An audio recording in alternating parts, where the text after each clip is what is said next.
예, 오늘 사무엘상 이제 네 번째 시간이고요. 지난 시간에 이어서 오늘은 이제 사울의 이제 쇠락하는 내용에 대해서 배우실 건데요. 지난주는 우리가 이제 사울이 이제 상승하는 내용을 배웠잖아요. 그래서 사무엘로부터 이제 사적인 선택을 받고 또 그 이후에 또 백성들로부터도 공적인 선택을 받았고, 그래서 취임식을 하고 이제 왕으로서 그 나하스가 쳐들어왔을 때, 암몬 왕이 쳐들어왔을 때 이제 승리하는 내용으로서 이렇게 봤는데요. 이제 오늘은 그와는 반대의 모습을 보도록 하겠습니다. 우선 지난주가 우리 11장까지 배웠는데 오늘은 이제 12장부터 같이 배우려고 합니다. 12장은 사무엘이 이제 왕정이 이제 들어섰고, 그 들어선 이후에 마지막으로 이스라엘 백성들에 대해서 이제 당부하는 내용이에요. 그리고 이 12장은 사무엘의 선포인 동시에 이제 사무엘이 정치적으로는 더 이상 이스라엘을 다스리지 않잖아요. 그래서 이제 은퇴식을 하는 거죠. 물론 그 이후에도 이제 공적인, 종교적인 영향력은 계속 갖고 있죠. 왜냐하면 다윗에게도 기름을 붓고 하기 때문에. 근데 이제 정치적인 영향력은 여기서 마지막이기 때문에 이제 자기가 이제 정치적으로서 마지막 이제 이스라엘 백성들에게 당부하는 내용입니다. 그래서 이 사무엘서 전체에서 가장 긴 설교죠. 어떻게 보면은 이 사무엘서에. 그래서 1절을 먼저 보시면 1절은 어떻게 되냐면, 너희가 이스라엘의 요구로 하나님께서 왕을 세우셨다라는 것을 먼저 이야기합니다. 그러니까 처음부터 이것이 하나님께서 원래 작정한 것이 아니라 너희들의 요구로 인해서 왕이 된 것이다라고 이야기를 하고요. 이제 두 번째는 3절부터는 뭐냐면 사무엘 자신의 리더십 문제를 이제 제기를 합니다. 왜냐하면 여기서 그 2절에 보시면 이제 2절에 보시면은 12장 2절에 이제 왕이 너희 앞에 출입하느니라. 보라, 나는 늙어 머리가 휘었고 내 아들들도 너희와 함께 있느니라. 내가 어려서부터 오늘날까지 너희 앞에 출입하였거니와 라고 시작을 하면서 어떻게 보면 지금 소송을 하는 거예요. 그러니까 내가 이제 하나님에 대해서 이야기를 할 건데 내가 증인으로서 지금 이 자리에 쓴 거잖아요. 그러니까 이 증인으로서 내 위치가 어땠는지 너희들이 판단해라 하고 하면서 이야기하는 것이 이제 3절입니다. 3절 제가 읽겠습니다. 내가 여기 있나니 여호와 앞과 그의 기름 부음을 받은 자 앞에서 내게 대하여 증언하라. 내가 누구의 소를 빼앗았느냐? 누구의 나귀를 빼앗았느냐? 누구를 속였느냐? 누구를 압제하였느냐? 내 눈을 흐리게 하는 뇌물을 누구의 손에서 받았느냐? 그리하였으면 내가 그것을 너희에게 갚으리라 라고 하죠. 여기 보면 사무엘이 자신의 리더십에 대한 문제를 백성들에게 이야기하면서 총 5가지의 범죄에 대해서 이야기를 하는 거예요. 근데 그 중에 우리 성경에는 빼앗았느냐라는 표현이 있지 않습니까? 이게 2번 나오고요. 맨 마지막에 내가 뇌물을 누구의 손에서 받았느냐라고 하는데, 요 받았느냐라는 단어와 빼앗았느냐는 단어가 같은 단어예요. 요게 그 라카흐라고 제가 지난번에 몇 번 말씀을 드렸죠. 왕은 취하는 자다라고 할 때 라카흐라는 표현을 쓰거든요. 그래서 이것은 일부러 사무엘이 자신하고 왕하고 이제 비교하는 거예요. 나는 취하는 자, 너희들을 빼앗은 자가 아닌데 이제 앞으로 들어설 왕은 빼앗을 자가 될 것이다라는 것을 다시 한번 강조를 하는 거죠. 그러면서 4절, 5절에서는 이제 삼중적으로 자기가 결백하다라는 것을 증명을 합니다. 4절, 5절 제가 읽겠습니다. 그들이 이르되 당신이 우리를 속이지 아니하였고 압제하지 아니하였고 누구의 손에서든지 아무것도 빼앗은 것이 없나이다 하니라. 그 다음에 같이 읽겠습니다. 사무엘이 백성에게 이르되 너희가 내 손에서 아무것도 찾아낸 것이 없음을 여호와께서 너희에게 대하여 증언하시며 그의 기름 부음을 받은 자도 오늘 증언하느니라. 자, 보세요. 내가 너희들한테 빼앗은 일이 있느냐 하니까 백성들이 없다라고 하죠. 없다라고 하면서 사무엘이 백성에게 이르되 그것을 여호와께서 너희에게 증언하고 있고, 그죠? 그 다음에 2번째는 뭐예요?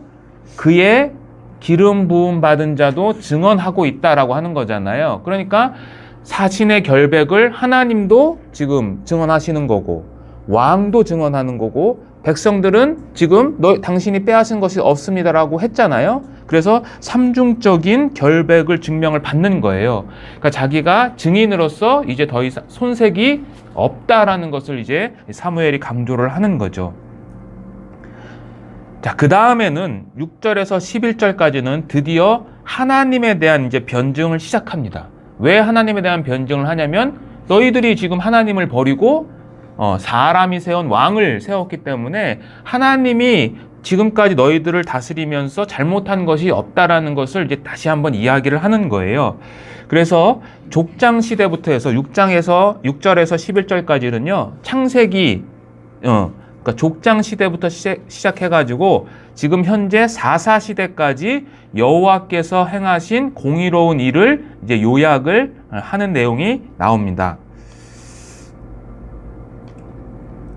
그래서 12장 7절에 보시면 그런즉 가만히 서 있으라 여호와께서 너희와 너희 조상들에게 행하신 모든 공의로운 일에 대하여 내가 여호와 앞에서 너희와 담론하리라. 이게 담론한다는 게 소송하겠다라는 의미예요. 자, 여기 보면 무엇을 담론하냐면 모든 공의로운 일을 담론하겠다라고 하는 거잖아요. 그러면 하나님께서 행하신 모든 공의로운 일이 무엇이냐라는 거죠. 그것은 바로 하나님께서 너희들을 구원하셔서 지금까지 이끌어 오고 계신다라는 것을 이제 말씀을 하는 거예요. 그게 8절에서 11절까지의 내용이거든요. 저희가 이제 좀 긴데 한번 제가 읽겠습니다. 우리 같이 한번 읽어볼게요. 야곱이 애굽에 들어간 후 너희 조상들이 여호와께 부르짖음에 여호와께서 모세와 아론을 보내사 그 두 사람으로 너희 조상들을 애굽에서 인도해 내어 이곳에 살게 하셨으나 그들이 그들의 하나님 여호와를 잊은지라 여호와께서 그들을 하솔 군사령과 시스라의 손과 블레셋 사람들의 손과 모압 왕의 손에 넘기셨더니 그들이 저희를 치매 백성이 여호와께 부르짖어 이르되 우리가 여호와를 버리고 바알들과 아스타롯을 섬김으로 범죄하였나이다. 그러하오나 이제 우리를 원수들의 손에서 건져내소서.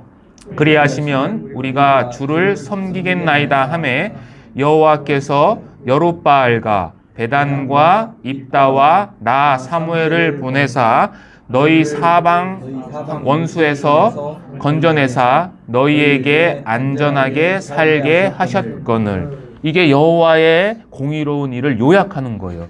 어디서부터 시작해요? 야곱부터 시작하잖아요. 그리고 사사시대, 나 사무엘까지 해서 사사시대까지를 이제 요약을 하는데요. 이 공의로운 일이 어떻게 전개되는가 여기 앞에 보시면은요 이렇게 되어 있습니다. 자, 8절과 또 9절, 11절로 나눠지는데요. 8절은 창세기부터 시작해가지고 여호수아 시대까지 압축적으로 요약한 거예요. 그래서 공의로운 일이 어떻게 지금 이루어지냐면 이스라엘 백성들이 부르짖습니다.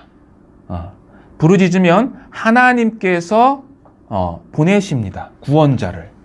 그리고 하나님께서 구원을 하세요. 이런 패턴으로 흘러갑니다. 그래서 8절은 너희가 애굽에 들어갔을 때 부르짖었고 그래서 내가 모세와 아론을 보내서 지금 내가 너희들을 이곳에 살게 했다라고 공의로운 일을 선포하는 거예요. 그리고 9절에서 11절은 사사기의 구원사의 요약이에요. 사사시대에. 그래서 여기서 마찬가지로 너희들이 하솔 군사령관 그리고 블레셋, 모압 이 세 족속으로부터 억압을 받을 때 너희들이 부르짖었지 않았느냐? 그때 내가 보냈다. 누구를 보냈냐? 여룻바알과 베단과 입다와 나 사무엘을 보내서 구원했다. 라고 하나님의 공의로운 일을 선포하는 거죠. 여기 보시면 하솔은 북쪽이에요. 이스라엘을 봤을 때 북쪽. 그리고 모압은 동쪽에 있고 블레셋은 남서쪽에 있는 거죠. 그러니까 지형적으로 이게 이스라엘을 가운데 두고 둘러싸여 있는 모든 민족으로부터 억압을 받았다라는 것을 이야기를 하는 거죠. 그리고 여기 이 사무엘이 말하면서 사사를 구원자에 대해서 얘기를 하는데 사실은 사사들이 더 많지 않습니까? 그런데 굳이 여룻바알과 베단과 입다를 물론 자기도 포함했지만 이 세 사람을 포함한 이유가 있어요. 왜냐하면 여룻바알은 누구죠? 원래의 이름이 여룻바알이 기드온이었잖아요. 기드온, 그죠? 기드온이 그 미디안들이 쳐들어왔을 때 그 타작마당에서 타작을 하고 있었는데 그게 포도주 틀 하는 데서 타작을 하고 있었잖아요. 원래 타작은 어디서 해야 되죠? 밖에 넓은 데서 해야 되잖아요. 그런데 좁은 곳에서 포도주 틀을 타는 그 좁은 곳에 했다라는 것은 두려움에 떨어서 지금 타작을 하고 있는 거예요. 그때 여호와의 사자가 나타나서 뭐라고 합니까? 큰 용사여라고 하잖아요. 실제적으로는 큰 용사가 아닌 거죠. 그러니까 기드온도 하나님 인간적으로 볼 때 부족한 사람이지만 그런 사람을 통해서 너희를 구원했다라고 이야기를 하는 거고, 베단도 마찬가지죠. 베단은 이제 70인역에는 이게 바락으로 되어 있습니다. 그러니까 바락은 원래 그 사사가 아니죠. 바락에 있을 때 사사는 누구였죠? 여선지자. 네, 드보라였죠. 꿀벌이라는 이름을 갖고 있는 드보라. 그러니까 여자의 사사가 있는 시대도 그 당시 정황에 봤을 때는 이상하고, 근데 그 군사령관인 바락이 이제 전쟁을 하러 갈 때 요구를 하죠. 드보라에게. 뭐라고 요구를 합니까? 그렇죠. 당신이 가면 내가 가고 당신이 안 가면 난 안 갑니다. 이게 사실 좀 말이 안 되지 않습니까? 그죠? 남자고 군사령관인데 그 여자가 안 간다고 그래서 자기가 안 간다. 이거는 그러니까 이 바락도 부족한 사람이라는 거죠. 입다 역시 기생의 아들로서 원래 그냥 비류들과 같이 다녔던 깡패인 거죠. 지금으로 말하는. 바로 그런 사람들을 통해서 너희들을 구원했다라는 거야. 이렇게 해서 너희들을 이렇게 구원했는데, 이렇게 했는데 너희들이 어떻게 반응을 했냐라면 9절을 이렇게 되어 있죠. 그들의 하나님을 어떻게 했어요? 잊어버린 거예요. 그러니까 부르짖어서 모세와 아론을 보내셔서 구원을 해서 이 땅에 지금 살게 했는데 하나님을 잊어버린 거예요. 그리고 9절에서 11절까지의 이스라엘의 반응은 뭐냐면, 내가 너희를 이렇게 다 구원했는데 사사들을 통해서 너희들이 뭐라 그러냐? 여기 앞에 보세요. 12절에 너희의 하나님 여호와께서는 너희의 왕이 되심에도 불구하고 너희가 내게 이르기를 아니라 우리를 다스릴 왕이 있어야겠다. 그러니까 이 요약이 뭐예요? 사무엘의 요약이. 그렇죠. 너희들을 구원했는데 너희들이 구원한 그 하나님을 버렸다. 잊어버렸다라고 이야기를 하는 거죠. 그래서 여러분들 12장을 잘 읽어보시면 제일 많이 나오는 단어가 강조를 하는 거잖아요. 그 단어가 뭐냐면 여호와예요. 제가 세어보니까 31번 나오거든요. 그러니까 이 문장 가운데 굳이 여호와라는 말이 없어도 이어지는 문장을 계속해서 이 사무엘은 여호와께서 또는 여호와 이런 단어를 계속해서 사용한다는 것은 결국은 너희들이 여호와를 잊어버렸다는 것을 강조를 하는 거죠. 그리고 하나 더 살펴볼 것은 이스라엘 백성들이 고통 가운데 부르짖었을 때 보냈다라고 했는데 전부 다 주어가 뭐냐면 여호와께서예요. 여호와께서 보내셨다라는 거죠. 이것은 또 무엇을 사무엘이 이야기를 하는 거냐면 인간은 하나님의 도구에 불과하다라는 것을 지금 강조하는 거죠. 그러니까 너희들이 아무리 완벽한 왕을 세워도 그를 하나님께서 보내시지 않은 자라면 그는 쓸모없는 자일 뿐더러 더군다나 그 왕을 보냈다 하더라도 그 왕은 도구에 불과하다라는 것을 이야기하는 거죠. 그러니까 인간은 영원하지 않은 거잖아요. 그러니까 오늘날 교회 내에서, 기독교 내에서도 문제가 되는 것 중에 하나가 뭐냐면 한 사람의 영향력이 이 교회 내에서 커질 때 그 교회가 문제가 될 가능성이 크죠. 특히 그 한 사람이 누구에게 집중될 때, 목회자에게 집중될 때 교회의 문제점이 커질 확률이 굉장히 높아요.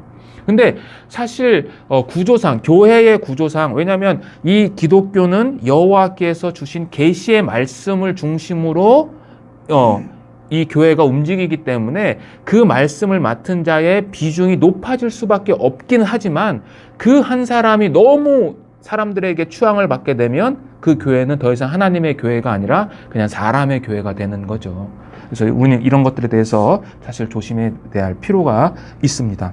자, 이렇게 공의로운 일을 여호와께서 하셨는데 너희들이 배반했다라고 하면서 이제 14절과 15절은 무엇을 이야기하냐면 왕과 백성에게 율법의 준수와 순종을 선포합니다.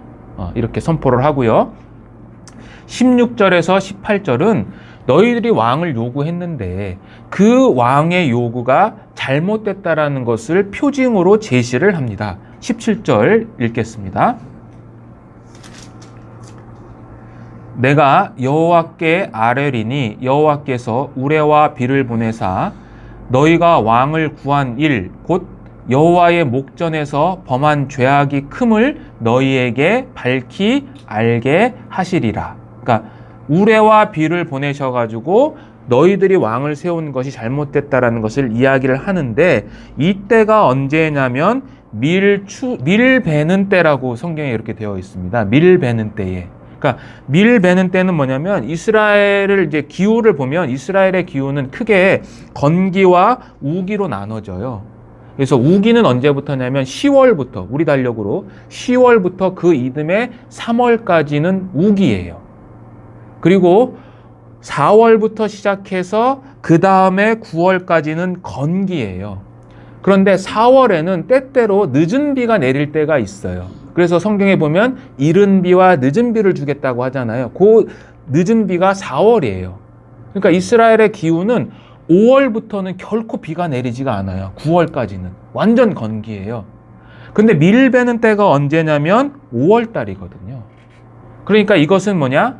지금 기후상, 이스라엘의 기후상 결코 우레와 비가 내릴 수 없는데 그것을 통해서 하나님께서 그것을 내리심으로 말미암아 너희들이 잘못했다는 것을 완벽하게 지금 표징으로 보여주시는 거죠. 이건 하나님께서 그렇게 하시는 거죠. 이렇게 한 다음에 이제 사무엘이 선포를 종결을 합니다. 종결의 내용은 22절부터 25절까지인데요. 같이 한번 읽어보겠습니다. 좀 긴데 22절에서 24절까지 같이 읽어보겠습니다. 여호와께서는 너희를 자기 백성으로 삼으신 것을 기뻐하셨으므로 여호와께서는 그의 크신 이름을 위해서라도 자기 백성을 버리지 아니하실 것이요.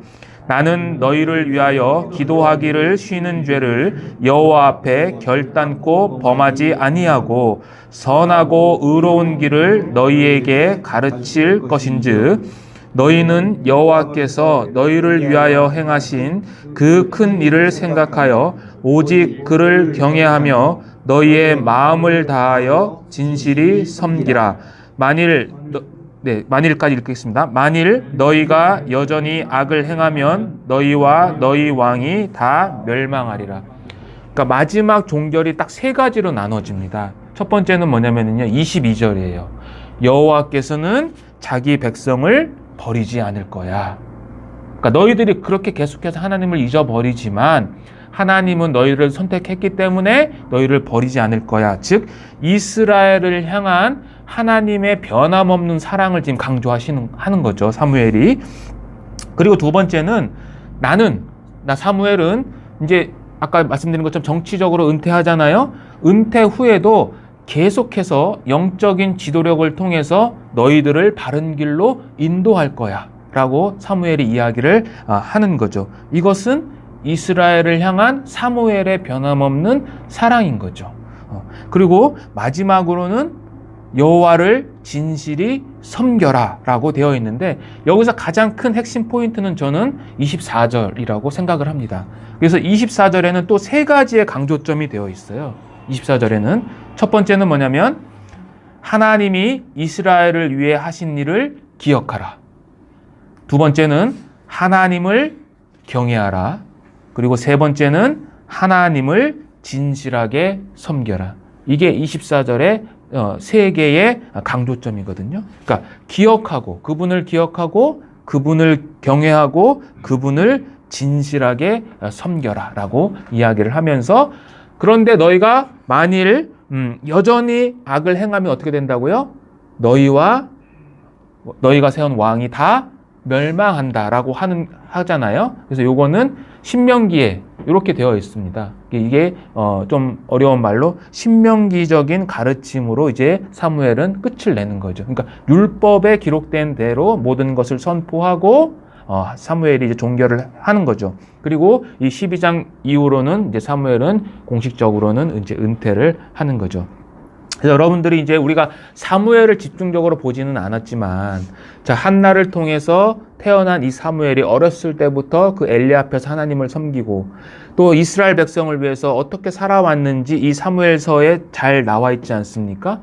그래서 이 사무엘은 신구약을 통해서 참 선지자요, 또는 참 예언자, 또는 중보자로서 이제 나타나는 것을 볼 수가 있어요. 한 군데만 찾아볼게요. 시편 99편입니다. 시편 99편. 구약성경 시편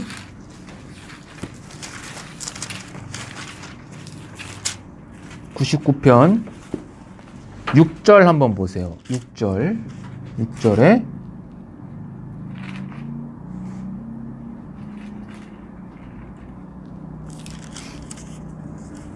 찾으셨나요? 예, 같이 한번 읽어볼까요? 그 제사장 중에는 모세와 아론이요, 그 이름을 부르는 자 중에는 사무엘이라. 예, 그러니까 지금 모세와 지금 누구를 등장시키는 거예요? 사무엘을 등장시키는 거죠. 그러니까 하나님 편에 서 있는 자가 누구냐? 모세와 아론 그리고 사무엘이다라고 시편에서는 이야기를 하는 거죠. 한 군데만 더 찾아볼까요? 예레미야입니다. 예레미야 15장. 그 뒤로 더 넘기시면 구약성경 예레미야 15장입니다.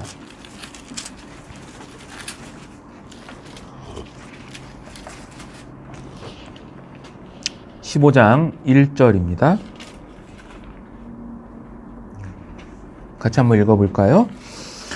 여호와께서 내게 이르시되 모세와 사무엘이 내 앞에 섰다 할지라도 내 마음은 이 백성을 향할 수 없나니 그들을 내 앞에서 쫓아내보내라. 그러니까 여기서도 모세, 이스라엘의 중보자였잖아요.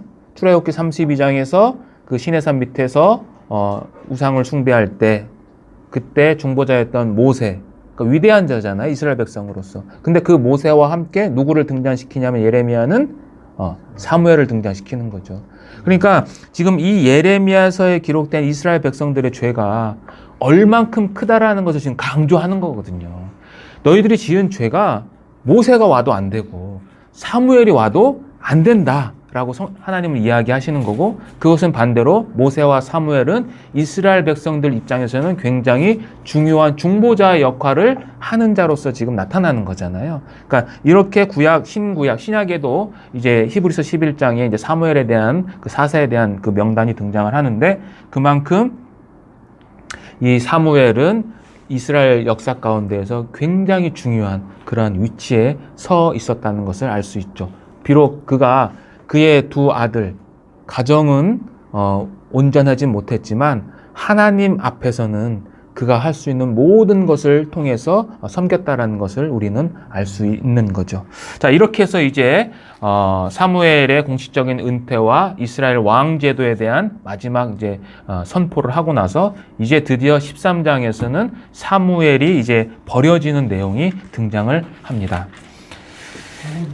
사울. 예, 사울이 죄송합니다. 예, 맞습니다. 예, 사울이 버려지는 거죠. 그래서 앞에 보시면은 13장부터 시작을 하는데 8장에서 11장은 이제 세 가지의 단계로 사울이 선택이 되는 거죠. 그러니까 사적인 선택과 공적인 선택, 그리고 군사적인 승리를 통해서 사울이 선택이 됐다라면 이제 사울이 버려지는 것도 세 단계로 이루어집니다. 그래서 13장에 사울의 불순종, 그리고 가운데에 요나단의 승리, 그리고 15장에 다시 사울의 아말렉과의 전투에서 불순종하는 내용으로 이렇게 세 단계를 통해서 이제 선택되고 또 버려지는 것을 우리가 구조상 이렇게 볼 수 있는데요. 13장부터 이제 보도록 하겠습니다. 자, 13장은 사울이 블레셋과의 전쟁 가운데에서 이제 순종하지 않음으로 이제 첫 번째 버려지는 내용이 나오는데요. 여기 보시면 블레셋과 사울의 관계입니다. 첫 번째는 뭐냐면 지난 시간에 우리가 배웠죠. 사울은 내 백성을 위한 구원자다. 그래서 9장 16절에 그가 내 백성을 블레셋 사람들의 손에서 구원하리라. 그러니까 원래 사울은 블레셋으로부터 이스라엘을 구원할 자였던 거죠. 그러나 안타깝게도 이 블레셋은 여호와께, 사울이 여호와께 버림받게 되는 출발점이 되는 거예요. 13장에. 그리고 17장에 가서는 백성들의 지지를 다윗에게 빼앗기는 또 출발점이 되죠. 17장의 내용은 다윗이 블레셋 가드 사람 골리앗을 이제 여호와의 이름으로 나아가서 이제 승리하는 내용이잖아요. 그 뒤로 사울의 지지도가 이제 다윗하고 역전이 되는 거죠. 사울은 천천히요, 다윗은 만만이다라는 노래를 통해서 이제 다윗에게 빼앗기게 되는 거죠. 그리고 마지막 31장에는 블레셋 민족과의 전쟁 가운데에서 사울의 온 가족이 다 죽거든요. 요나단도 이때 죽고 사울도 이때 죽는데 그 죽을 때에 바로 블레셋 사람에 의해서 죽습니다. 31장 한번 볼게요. 사무엘상.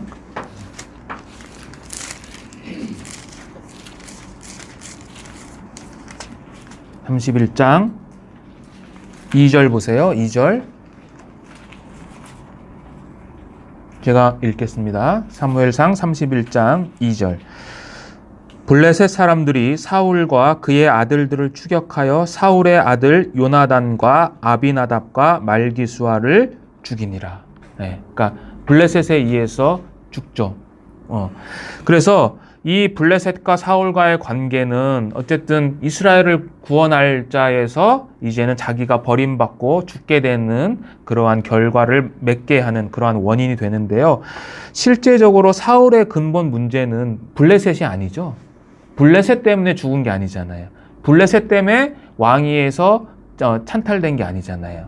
무엇이 문제였죠? 불순종. 예, 순종하지 않은 불순종의 문제 때문에 된 거죠.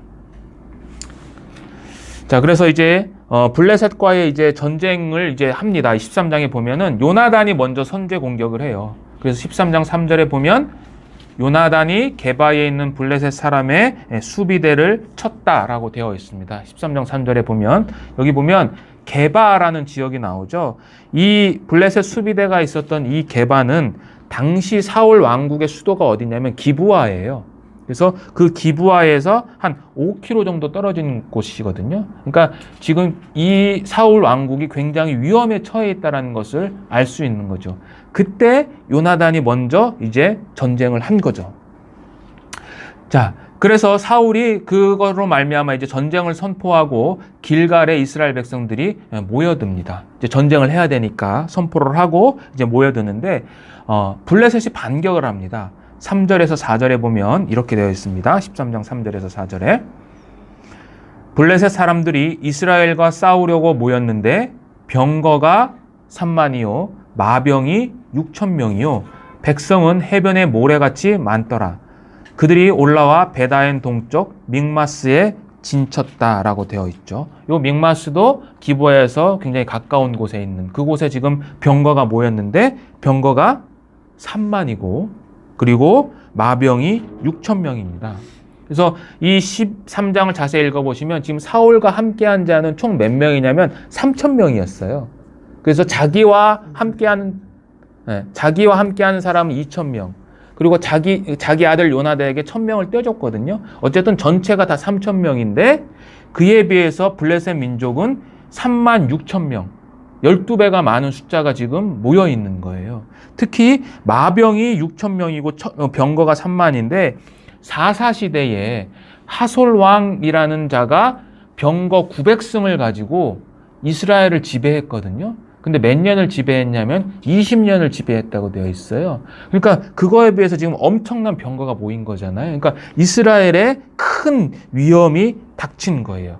그래서 이스라엘 백성들이 두 가지로 반응을 합니다. 첫째는 대규모 탈령이 일어나요. 자, 6절에서 7절 제가 읽어보겠습니다. 13장 6절에서 7절. 이스라엘 사람들이 위급함을 보고 절박하여 굴과 수풀과 바위 틈과 은밀한 곳과 웅덩이에 숨으며 어떤 히브리 사람들은 요단을 건너 갓과 길르앗 땅으로 가되 사울은 아직 길갈에 있고 그를 따른 모든 백성은 떨더라. 그러니까 이스라엘의 반응이 뭐냐? 첫 번째는 타령이에요. 그래서 여기 지금 굴, 숲을, 바위 틈, 은밀한 곳, 웅덩이 5곳을 이게 묘사를 하면서 그게 숨었고, 더구나 어떤 사람들은 일부는 요단강을 건너서 지금 요단 동편에 있는 이제 길르앗 땅까지 완전히 도망간 거죠. 지금 사울의 군대가 어디에 있냐면 길갈에 있거든요. 길갈은 여러분들 잘 아시죠? 여호수아가 요단강을 건너서 가장 첫 번째 진을 친 곳이 길갈, 그죠? 그 길갈에서 할례와 유월절을 행한 곳. 그러니까 이 길갈은 이스라엘 역사상에서도 굉장히 중요한 지형인데, 이 길갈에 모여 있다가 그 강을 다시 건너버린 거죠. 도망가 버린 거죠. 더군다나 모든 백성은 이제 떨었다라고 되어 있어요. 그럴 수밖에 없는 거죠. 그런데 이제 그러한 백성들을 보고 사울이 2가지의 또 반응을 일으킵니다. 8절과 9절입니다. 제가 읽겠습니다. 사울은 사무엘이 정한 기한대로 이레 동안을 기다렸으나 사무엘이 길갈로 오지 아니하매 백성이 사울에게서 흩어지는지라. 사울이 이르되 번제와 화목제를 이리로 가져오라 하여 번제를 드렸더니. 사울의 2가지의 반응이 뭐냐면 기다렸어요. 자, 사무엘상 10장 8절 한번 가보세요. 10장.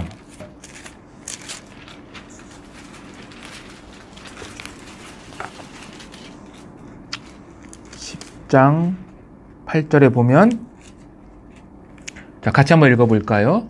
너는 나보다 앞서 길갈로 내려가라. 내가 네게로 내려가서 번제와 화목제를 드리리니 내가 네게 가서 너의 행할 것을 가르칠 때까지 7일을 기다려라.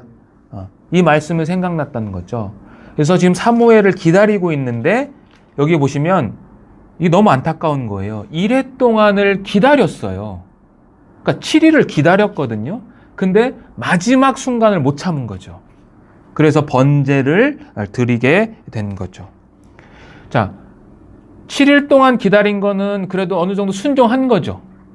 그런데 번제를 드린 것은 불순종한 거죠. 그러니까 부분적인 순종이라고 할 수 있지만 하나님은 이것을 불순종으로 여기시는 거죠. 자, 그러면 왜 사울이 이렇게 번제를 드릴 수밖에 없었는가? 우리 한번 사울의 입장에서 한번 보자고요. 자, 그래서 저는 사울의 삼중고라고 이렇게 표현했는데요. 첫 번째는 군사적인 열세예요. 방금 말씀드린 것처럼 12대 1에 지금 병력이 있고, 더군다나 자기와 함께한 자가 지금 다 지금 떠나고 600명만 남은 상황이거든요, 지금. 그러니까 군사적인 열세가 있고 백성들이 후퇴하고 있어요. 근데 이 6절에 보시면 원문에는, 우리 성경에는 개역엔 잘 안 나타나지만 그 백성을 의미하는 함이라는 단어가 2번이 나오거든요. 그러니까 그 백성이 도망간 거예요. 그 백성은 그 백성. 근데 그 백성이 누구냐면 사울을 왕으로 등극시켰던 그 백성이거든요. 그러니까 그 자기를 왕으로 세웠던 그 백성들이 떠나버린 거예요. 자, 그리고 마지막으로는 이제 사무엘이 지체하고 있어요. 7일 동안 안 나타나고 있어요. 근데 사무엘상 12장에 사무엘이 자기를 표현하면서 나는 이제 나이가 어떻다고 그랬어요? 많다. 늙었다. 라고 했거든요. 그러니까 여러분들 이제 연세가 다 있으신데 연세가 되면 어떻게 됩니까? 기억력이 떨어지잖아요. 그것이 더 심해지면 망령이 들 수도 있고. 그러니까 사울의 입장에서는 그런 인간적으로 그런 생각할 수 있잖아요. 혹시 기억을 못하는 게 아닐까, 이 사무엘이 여기 오기로 한 날짜가. 그래서 이 사울은 분명히 인간적인 갈등을 굉장히 심하게 겪었을 거예요. 우리도 그렇지 않았을까요? 나는 지금 왕이고 승리를 해야 되는데 군사도 없고 백성들은 떠나고 사무엘은 오지를 않아. 그런 상황에서 내가 할 수 있는 게 뭘까? 그럼 내가 번제를 드려야 되겠다. 그러니까 다급해진 거예요. 사울이 다급해진 거죠. 근데 이러한 상황이 과거 이스라엘 백성의 역사 가운데서 유사한 경우가 있었습니다. 그게 뭐냐면 애굽에서 출애굽해서 홍해를 건너기 전 비하이로 앞 그 바닷가 앞 해변가에서 뒤에는 애굽의 군대가 쫓아오고 앞에는 홍해가 가로막혔을 때 이스라엘 백성들도 똑같았죠. 근데 그때 모세는 뭐라고 그랬습니까? 가만히 서서. 그렇죠. 가만히 서서 여호와께서 행하시는 이 큰 구원을 보라라고 그러잖아요. 그러니까 사실은 사울도 그러한 담대함과 믿음이 있었어야 되는데 그것을 행하지 못했던 거죠. 근데 만약에 제가 사울이었다면 어땠을까? 저도 번제를 드렸을 것 같아요. 여러분들은 어떨지 모르겠지만 어쨌든 이 사울의 입장이 우리가 사울은 너무 이 성급해라고 할 수 있을 정도로 평가하기가 쉽지 않다라는 거죠. 어쨌든 이 사울은 다급해져서 이제 제사를 드리죠. 그리고 제사를 드리자마자 이제 번제를 드렸고 화목제를 드려야 되는데 번제를 필할 때에 드디어 사무엘이 도착을 합니다. 그래서 10절과 11절이 이제 그 얘기를 하는데 사무엘이 질문을 합니다. 13장 10절에 보면 이렇게 되어 있죠. 번제 드리기를 마치자 사무엘이 온지라 사울이 나가 맞으며 무난함에 사무엘이 이르되 같이 한번 읽어볼게요. 왕이 행하신 것이 무엇이냐 하니. 우리 성경에는 왕이라고 되어 있지만 히브리어는 당신이에요. 당신이 행한 게 뭐냐? 근데 이게 굉장히 냉담하고 그다음에 딱딱하고 비난적인 질문이에요. 그걸 어떻게 알 수 있냐면 자 보세요. 사울이 나가서 문안했다 그러잖아요. 여기서 문안했다라는 표현은 뭐냐면 축복하러 나간 거예요. 그러니까 지금 이 사울은 굉장히 기쁜 거예요. 사무엘이 왔거든요. 그래서 당신을 축복하러 나갔는데 축복 인사를 안 받아요. 사무엘이. 그리고 그냥 단도직입적으로 당신이 행한 게 무엇이냐라고 아주 그냥 딱딱하게 질문을 하는 거죠. 그때 사울의 답변은 11절이에요. 같이 한번 읽어보겠습니다. 11절은 사울이 이르되 백성은 내게서 흩어지고 당신은 정한 날에 오지 아니하고 블레셋 사람은 믹마스에 모였음을 내가 보았으므로. 그죠? 자신의 어려움을 이야기하는 거죠. 자, 여기 히브리어 구조상 이렇게 되어 있습니다. 앞에 보세요. 자, 내가 보았다. 백성은 내게서 흩어지고. 그리고 당신은 정한 날에 오지 않고 그리고 블레셋 사람은 믹바스에 모였음을. 자, 이 구조상 몇 번 말씀드렸죠? 이 역교차 구조상 어디가 가장 핵심이라고요? 중간이죠. 그러니까 당신이 정한 날에 오지 않았다라는 거죠. 그러니까 사울은 당신이 행한 것이 무엇이냐고 했을 때 핑계 대는 거죠. 사무엘 당신이 안 한 겁니다. 당신이. 그래서 이 사울의 답변은 자신의 죄를 자복하고 회개하는 것이 아니라 책임을 전가하는 거예요. 사무엘 당신 때문입니다라고 이제 사울은 이야기를 하는 거죠. 그래서 사무엘이 답변을 합니다. 13장 13절 앞절에 보시면 사무엘이 사울에게 이르되 왕이 망령되이 행하였도다. 여기도 당신이에요. 당신이 망령되이 행했다라고 되어 있습니다. 그래서 이 히브리어 구조상도 A와 A-에 보면 반복이 되죠. 여호와께서 왕에게 명하신 명령을 지키지 아니하였도다.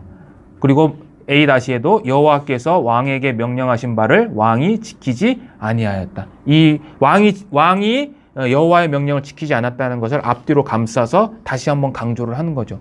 나 때문이 아니고요. 당신이 여호와의 말씀을 명령하신 것을 지키지 않았다라고 이야기를 하는 거예요. 그러니까 여기서 망령되이 행했다라는 것은 어리석은 행동을 했다라는 거예요. 당신은 어리석은 행동을 했습니다. 하나님의 말씀에 어긋나는 일을 한 것입니다. 라고 이야기를 하는 거죠. 자, 그럼 여기서 한 가지 조금 더 구체적으로 들어가 보면 그러면 사무엘의 어리석은 행동이 무엇일까에 대해서 가장 큰 보편적인 답변은 뭐냐면 사무엘이 드려야 하는 제사를 드렸기 때문이라는 거예요. 그렇죠? 그런데 다윗과 솔로몬을 비교해 봤을 때 이것은 어떻게 보면 용납할 수도 있는 상황이었지 않았을까라는 생각도 드는 거예요. 왜냐하면 다윗도 하나님 앞에 번제를 드리고 솔로몬도 일천 번제를 드리거든요. 그래서 일부 학자들은 그것이 아니고 물론 번제 드린 것도 큰 잘못이지만 원래 이 당시에는 지금 거룩한 전쟁, 하나님의 지금 전쟁을 벌이고 있는 상황이잖아요. 그래서 그 성전을 할 때는 왕은 군사를 이끌고 나가는 거고 선지자는 하나님으로부터 이 전쟁의 승인을 받아야 되는 역할을 해야 되는 건데, 제사를 통해서 그 역할을 사울이 빼앗았기 때문이라고 해석하는 분들도 있어요. 정확한 것은 모르지만 성경은 뭐라고 그러냐? 성경은 사울이 어떠한 잘못을 했는지는 명확하게 나타나진 않지만 한 가지 확실한 것은 당신이 여호와의 명령을 불순종했다라는 거예요. 그러니까 핵심이 뭐냐? 사울이 어떠한 잘못을 저질렀는가? 그게 핵심이 아니고 사울이 불순종을 했다라는 것이 핵심인 거죠. 그러니까 우리들도 마찬가지거든요. 우리들도 삶을 살아가면서 성경에 나오지 않는 불순종을 할 때가 있어요. 그러면 많은 사람들은 야, 성경에 그게 죄라는 게 어디 있어? 라고 이야기를 하죠. 그러나 하나님께서 말씀하시는 것은 성경에 구체적으로 기록되지 않더라도 하나님의 말씀의 큰 테두리 안에서 잘못하는 거면 그것은 역시 죄다라고 이야기를 하시는 거거든요. 그래서 사울의 답변은 당신이 어리석은 일을 했다. 그래서 당신은 이제 두 가지의 결과를 얻게 될 것입니다. 라고 이야기를 합니다. 그래서 첫 번째는 장기적인 결과인데요. 여기 읽어보겠습니다.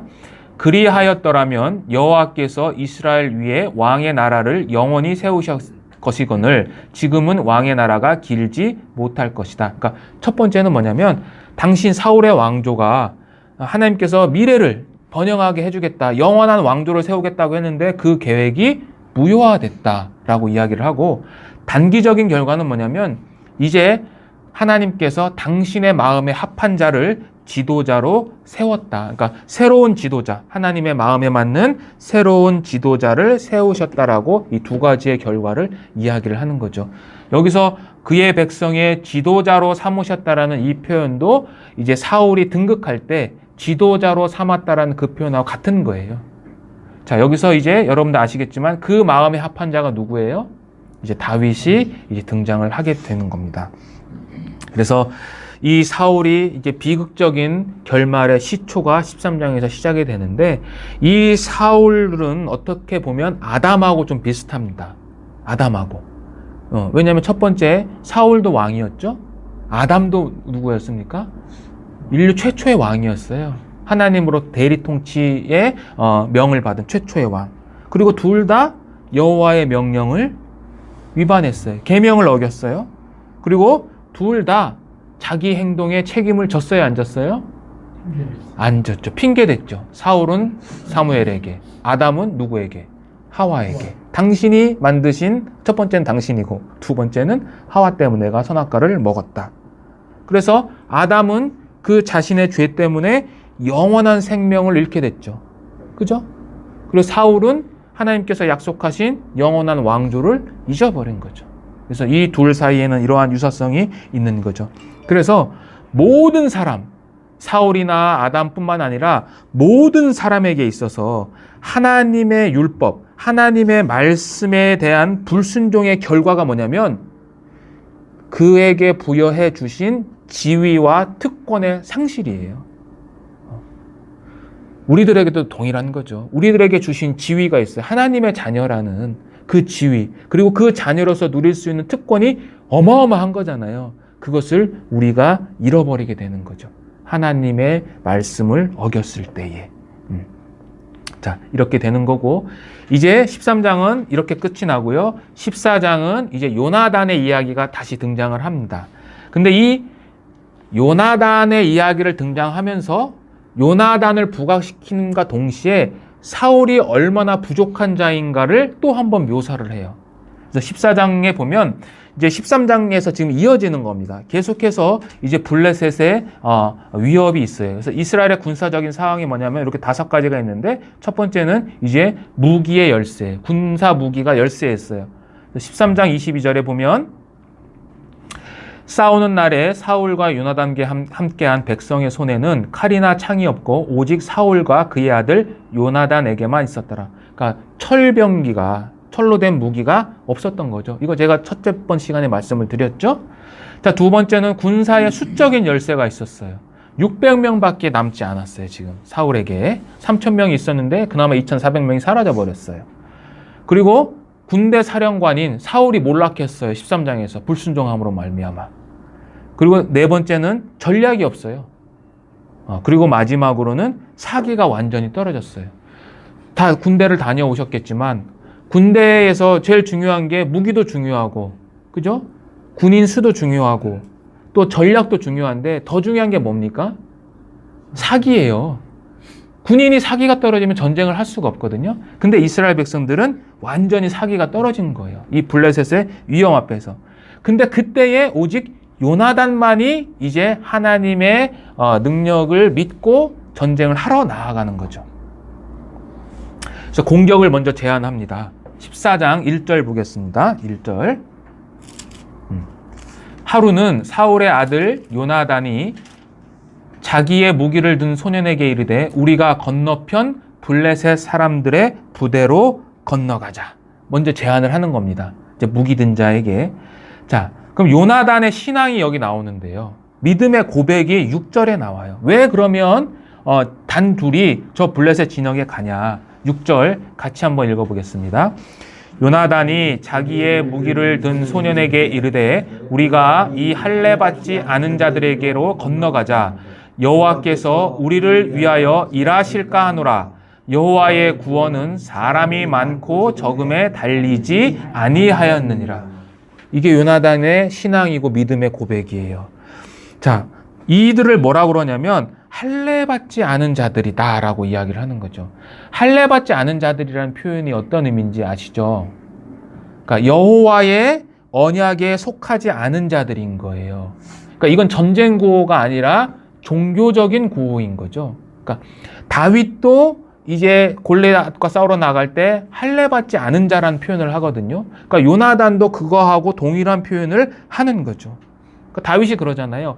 이 할례 받지 않은 사람이 누구이간데 이런 표현을 쓰지 않습니까? 2번을 쓰거든요. 그러니까 요나단도 동일한 할례 받지 않은 자들이라는 것을 언약 백성이 아니야 저희들은 라고 이야기를 하는 거죠. 그리고 두 번째는 여호와께서 우리를 위하여 일하실까 하노라 라고 했는데, 자, 이 표현은 여러분들 어떤 의미로 다가오세요? 하나님이 싸우신다. 예, 그렇죠. 그러니까 내가 지금 믿음을 가지고 나아가는데 하나님께서 주권적으로 개입해 주시면 승리하는 거고 개입하지 않으면 승리하지 못한다라는 것을 이야기를 하는 거죠. 그래서 이게 울라이라는 히브리어인데요. 그러니까 이 요나단은 자기가 하나님의 능력과 또는 하나님의 자비를 소망으로 지금 나아가지만 만일 그것이 허락되지 않다 하더라도 내가 그것을 받아들이겠습니다라고 해서 이렇게 나아가는 거죠. 그러니까 이 요나단은 이 하나님의 주권을 침범하지 않는 거죠. 그리고 세 번째는 여호와의 구원은 사람이 많고 적음에 달리지 아니하였다라고 이야기를 하는 거죠. 그래서 이 요나단의 신앙을 통해서 이제 전쟁을 한 건데, 한마디로 이 요나단의 믿음의 고백은 하나님에 대한 신뢰와 그리고 하나님에 대한 주권을 동시에 갖고 있는 거죠. 그래서 이러한 신앙이 어떤 면에서는 이제 사울 이후에 누가 왕이 돼야 됩니까? 차기 대권주자가 누구예요? 대권주자가 아니죠. 차기 왕이 누구예요? 자신이죠. 그런데 다윗에게 그것을 어쨌든 양보하잖아요. 양보할 수 있었던 원인이 뭘까라고 생각할 때 하나님의 주권을 인정하는 그 마음에서 비롯되지 않았을까. 저 같으면 다윗에게 왕 안 주죠. 그죠? 내가 왕 차지하는 거, 다윗을 죽여서라도 사울처럼 계속해서 죽일 수 있잖아요. 자, 어쨌든 이러한 요나단의 믿음의 고백이 있었다는 거죠. 자, 그리고 이제 인간적으로는 믿음의 동역자가 있었습니다. 자, 여기 보시면 14장 14절에 보면 이제 둘이 들어갑니다. 요나단과 그 무기를 든 자가 반나절가리 땅 안에서 처음으로 쳐 죽인 자가 20명 가량이라. 들에 있는 진영과 모든 백성들이 공포에 떨었고 부대와 노략군들도 떨었으며 땅도 진동하였으니 이는 큰 떨림이었더라. 자, 요나단과 그 무기 든 병기 든 자가 같이 들어가서 반나절 가리 땅 안에서, 저는 이 표현이 뭔지 이번에 좀 구체적으로 알았는데 이게 2마리의 소가 반나절 동안 갈 수 있는 땅이라고 합니다. 그러니까 굉장히 좁은 땅인 거죠, 이게. 그래서 이 좁은 땅 안에서 20명이나 죽였다는 거예요. 그러니까 엄청난 승리가 이뤘다라는 것을 강조를 하는 거죠. 그런데 그 20명이 죽음으로 말미암아 여기 보면 백성들이 공포에 떨었고, 그죠? 부대와 노략군들도 떨었고 땅도 떨었다 되어 있잖아요. 여기서 이 떨림이라는 것이 3번 등장하는 거잖아요. 이 떨었다라는 이 단어는요, 13장 7절에서 이스라엘 백성들이 블레셋을 보고 떨었다 할 때 그 단어예요. 그러니까 이게 반대가 된 거죠. 요나단 때문에. 요나단의 믿음 때문에 반대가 된 거죠. 그래서 요나단의 승리의 첫 번째 원인은 뭐냐면 그와 함께 있었던 자였던 거예요. 14장 7절 보겠습니다. 7절. 무기를 든 자가 그에게 이르되 당신의 마음에 있는 대로 다 행하여 앞서가소서. 같이 읽겠습니다. 내가 당신과 마음을 같이하여 따르리이다. 이 병기 든 자가 같이 가겠다고 한 거예요. 이 병기 든 자도 두렵지 않았겠습니까? 그런데 따르겠다고 한 거죠. 자, 이런 것을 볼 때 우리가 이제 사경회를 다음 주에 앞두고 있지만 한 마음이 됐을 때 하나님께서 승리를 허락하시는 거거든요. 그러니까 우리 모두가 이런 것들을 통해서 교훈을 받을 수 있다고 생각을 합니다. 근데 더 큰 승리의 원인은 뭐냐면요, 여호와의 도우심이에요. 14장 15절 하반절에 보면 이렇게 되어 있습니다. 땅도 진동하였으니 이는 큰 떨림이었더라. 이렇게 되어 있죠. 자, 여기 히브리어로 제가 적어놨는데요. 여기 큰 떨림이라는 이 히브리어는요, 원래는 헤르다트 엘로힘이에요. 그러니까 직역을 하면 여호와의 떨림이에요. 그러니까 여호와로 인한 떨림이라는 거죠. 그러니까 하나님께서 땅을 진동시킨 거죠. 그러니까 하나님께서 땅을 진동시키셨다는 것은 뭐예요? 하나님이 요나단을 후원하고 계신다라고 표현을 하는 거죠. 그래서 14장 23절에 보면 이렇게 결론을 냅니다. 14장 23절. 자, 여호와께서 그날에 이스라엘을 구원하심으로 전쟁이 벳아웬을 지나니라. 그러니까 결론이 뭐예요? 여호와께서 그들을 이스라엘을 구원했다라는 거죠. 그러니까 요나단의 믿음이 있지만 그거에 앞서서 하나님께서 도우심, 하나님의 능력이 임했기 때문에 요나단이 승리를 했다라는 거죠. 자, 이렇게 요나단이 이제 갑자기 등장하는 겁니다. 이건 14장에서 등장을 했는데 이 요나단의 승리는 제가 앞전에 말씀드린 것처럼 사울의 어리석음을 비교해줘요. 자, 사울의 어리석음이 뭐냐? 첫 번째는요, 상황 파악을 못합니다. 이게 무슨 말이냐면 이제 이 요나단과 병기 든 자가 이제 적진에 들어가서 20명을 죽였을 때 큰 떨림과 이제 소란이 일어났잖아요. 근데 사울은 왜 그런지 모르는 거예요. 누가 나갔는지 모르는 거예요. 여기 보시면 14장 16절 17절에 베냐민 기브아에 있는 사울의 파수꾼이 바라본즉 허다한 블레셋 사람들이 무너져 이리저리 흩어지더라. 흩어진다는 표현은 녹아내리더라, 이런 표현이에요. 자, 같이 한번 읽어보겠습니다. 사울이 자기와 함께한 백성에게 이르되 우리에게서 누가 나갔는지 점호하여 봐라. 군 사령관이에요. 근데 누가 나갔는지 몰라. 근데 더군다나 그 나간 자가 누구예요? 일개 사병이 아니라 자기 아들이에요.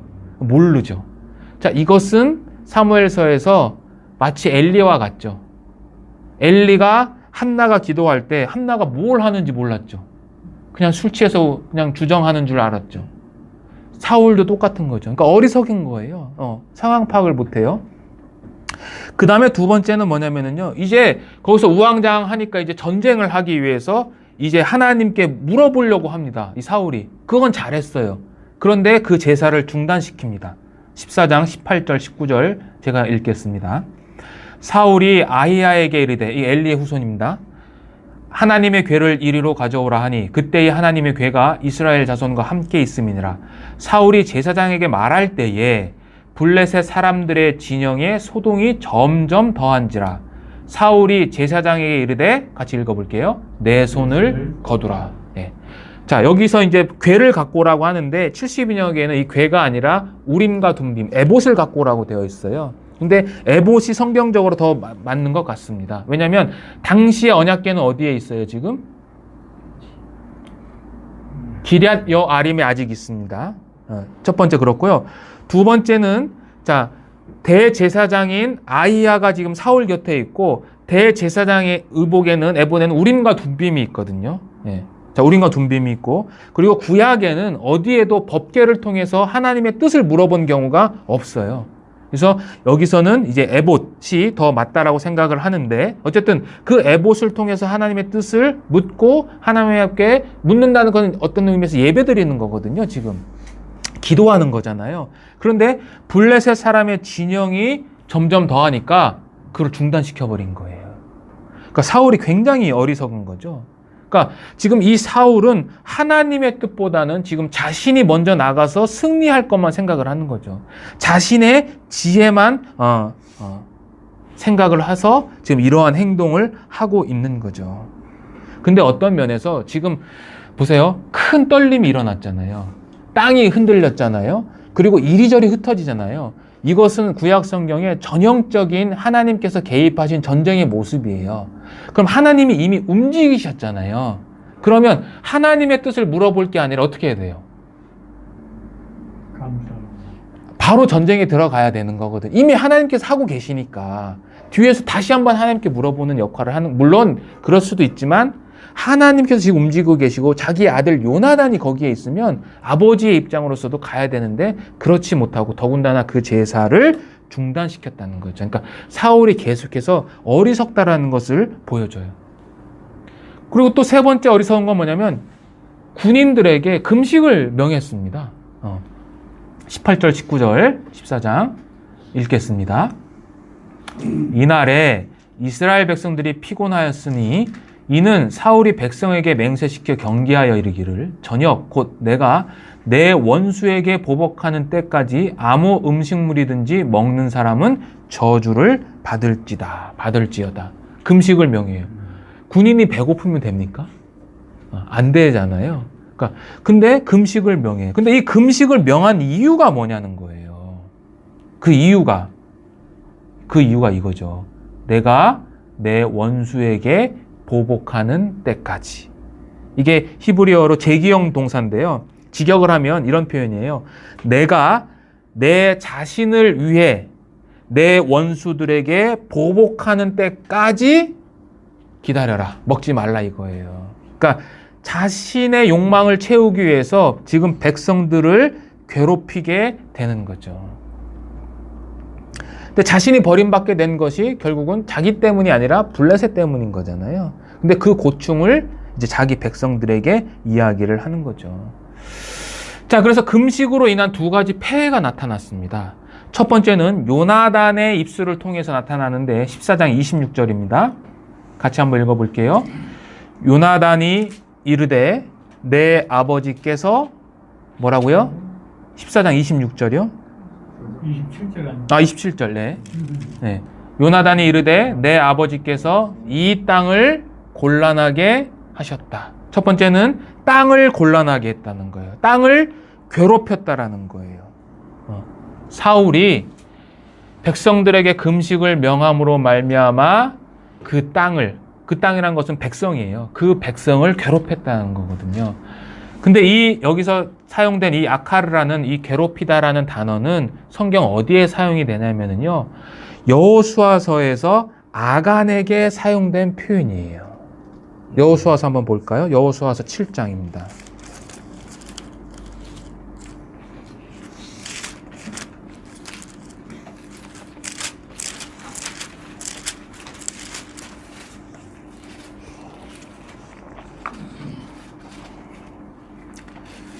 여호수아서 7장 25절입니다. 25절 앞절만 같이 한번 읽어볼게요. 여호수아가 가로되 내가 어찌하여 우리를 괴롭게 하였느냐. 여기서 내가 우리를 괴롭게 하다. 이 표현이 같은 표현이에요. 이 땅을 곤란케 하다. 그러니까 이 땅을 괴롭혔다. 라고 표현을 한 거예요. 그리고 또 한 군데가 어디서 나오냐면 엘리야가 아합에게 사용한 표현이에요. 이게 아합이 물어보거든요. 너 왜 이스라엘을 괴롭혀? 이 땅을. 그랬더니 엘리야가 내가 아니고요. 당신이 이스라엘을 괴롭히는 자입니다. 같은 표현이거든요. 그러니까 이 요나단이 행했던 이 사울은 이 땅을, 이 백성을 괴롭히는 사람이라는 것은 굉장히 안 좋은 의미를 담고 있는 거죠. 그리고 또 하나는 금식으로 인한 두 번째 폐해는 뭐냐면요.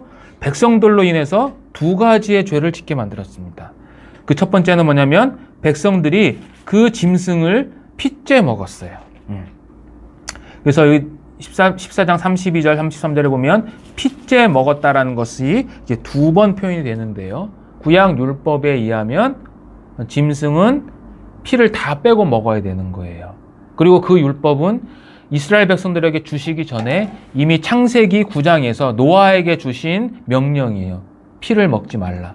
그런데 이들이 피를 먹은 거예요. 그러니까 지금 저녁이 되고 저녁 해가 넘어갈 때에 이것을 잡아먹은 거거든요. 이스라엘 백성들은 하루가 언제 끝나냐면 저녁 때 끝나고 저녁 때 새로운 날이 끝나는 거예요. 그러니까 군사들 입장에서는 지금 굉장히 배고픈데 사울이 명한 금식의 날이 지난 거예요. 그러니까 배고픔을 참지 못하고 핏째 먹어버린 거죠. 이거 다 빼고 먹어야 되는데. 근데 또 하나의 죄가 있어요. 그 또 하나의 죄가 뭐냐면 여기 앞에 보시면 양과 소와 송아지들을 끌어다가 이렇게 되어 있잖아요. 그러니까 여기서는 소와, 그러니까 새끼와 뭐라고 해요? 어미를 같이 잡아먹었거든요. 근데 구약 율법에는 어미와 새끼를 같은 날 같이 잡아먹지 말라라고 그러거든요. 그러니까 이 두 가지의 죄를 범한 거예요. 피를 먹은 죄, 그 다음에 어미와 새끼를 같은 날 잡아먹은 죄. 그러니까 이 사울의 어리석음으로 말미암아 이렇게 백성들의 죄를 짓게 만드는 거죠. 그리고 또 사울의 어리석음이 뭐냐면 음식 먹은 자를 죽이겠다고 맹세를 합니다. 그래서 여기 노란 표시만 보면, 자, 여기 하반절에 보면 이스라엘을 구원하신 여호와께서 살아계심을 두고 맹세하노니 내 아들 요나단에게 있다 할지라도 반드시 죽으리라 라고 이야기를 하신 거죠. 그러니까 여호와께서 이제 승리를 캐한 그 요나단이 그 음식을 먹었으면 내가 그를 죽이겠다는 거죠. 그러니까 이게 참 아이러니하잖아요. 하나님의 말씀에 순종한 자를 자신이 세운 명령을 위반했다고 죽이겠다고 맹세를 한 거예요. 그게 자기 아들이라 할지라도. 그런데 이 잘못된 맹세를요, 계속해서 행하려고 해요. 요나단이 와서 이제 설명하거든요. 내가 이걸 왜 먹게 됐냐면 나는 그 명령을 듣지도 못했고, 그죠? 그리고 이것을 먹었을 때 눈이 이만큼 밝아졌다. 그러니까 건강이 회복됐는데 이것을 먹는 게 당연하지 않느냐라고 했음에도 불구하고 사울이 이르되 요나단아 내가 반드시 죽으리라. 그러니까 잘못된 맹세를 했고 그 잘못된 맹세가 자기 아들을 죽일 뻔했으면 이 맹세를 하지 말아야 되는데 사울은 계속해서 요나단으로부터 자초지종을 들었음에도 불구하고 계속해서 잘못된 맹세를 포기하지 않아요. 얼마나 어리석은 거예요? 이 어리석음의 결과가 뭡니까? 백성들이 떠납니다. 자, 14장 45절 보겠습니다. 백성이 사울에게 말하되 이스라엘에 이 큰 구원을 이룬 요나단이 죽겠나이까? 결단코 그렇지 아니하이다. 여호와의 살아계심을 두고 맹세하옵나니 그의 머리털 하나도 땅에 떨어지지 아니할 것은, 같이 읽어볼게요. 그가 오늘 하나님과 동역하였음이니이다 하여 백성이 요나단을 구원하여 죽지 않게 하니라. 예. 백성들이 거부해요. 죽이겠다고 하는 것을. 그러니까 요나단이 하나님과 동역한 자라는 것을 백성들은 알고 있는데 사울은 그것을 모르는 거예요. 그래서 이 요나단의 믿음으로 사실은 이 14장 가운데에서 어떻게 보면 두 대적을 물리쳤어요. 첫 번째는 블레셋, 외부적인 적이죠. 그리고 내부적인 적이죠. 잘못된 판단을 내린 자신의 아버지 이스라엘의 왕을 어떤 면에서 패배를 시킨 거잖아요. 사울의 입장이라면 어떻겠습니까? 그죠? 굉장히 이게 채통이 말이 아닌 거죠. 신임을 완전히 잃어버린 거거든요. 그 백성들이었는데 자신을 왕으로 세운. 그래서 14장에서는 요나단의 승리를 부각시키면서 동시에 사울이 얼마나 왕으로서 부족한 자인 것을 다시 한번 강조하는 거예요. 그래서 14장에서 사울은 어리석은 맹세로 백성들을 죄에 빠지게 했고, 사실은 백성들로 하여금 하나님의 말씀을 지키도록 해야 하는 임무를 해야 되는 거잖아요, 왕이라면. 근데 거꾸로 죄에 빠뜨리게 했고요. 두 번째는 아들이요, 또 자신의 후계자인 요나단의 목숨을 위태롭게 했고요. 그리고 세 번째는 요나단뿐만이 아니라 백성들과의 관계에 금이 가고 있어요. 그러니까 권위의 하락이 시작되는 거예요. 그래서 14장에서 이렇게 하락이 되고, 이제 15장에 가서는 드디어 사울이 완전히 하나님 앞에 버림받게 되는 이야기가 나오게 되는 것입니다. 15장은 다음 시간에 말씀을 드리겠습니다. 네, 여기까지 하고 오늘 기도드리고 마치겠습니다. 하나님 아버지 감사합니다. 오늘 사울에 대해서 우리가 다시 한번 또 배웠습니다. 정말 사울이 하나님으로부터 또 승인을 받고 사무엘로부터 승인을 받고 왕이 되었지만, 그가 그 자신의 지혜대로 또 자신이 하나님 말씀에 불순종함으로 버려지는 모습들을 보았습니다. 하나님 아버지, 우리 안에도 얼마든지 이 사울의 모습이 있습니다. 우리가 이 사울의 모습을 본받지 않고 늘 하나님 말씀에 순종할 수 있도록 저희들을 성령님께서 도와주시고 항상 말씀으로 저희들을 인도하여 주시옵소서. 이 모든 말씀 우리를 구원하신 우리 주 예수님의 이름으로 기도드렸습니다. 아멘. 감사합니다. 수고하셨습니다. 수고하셨습니다.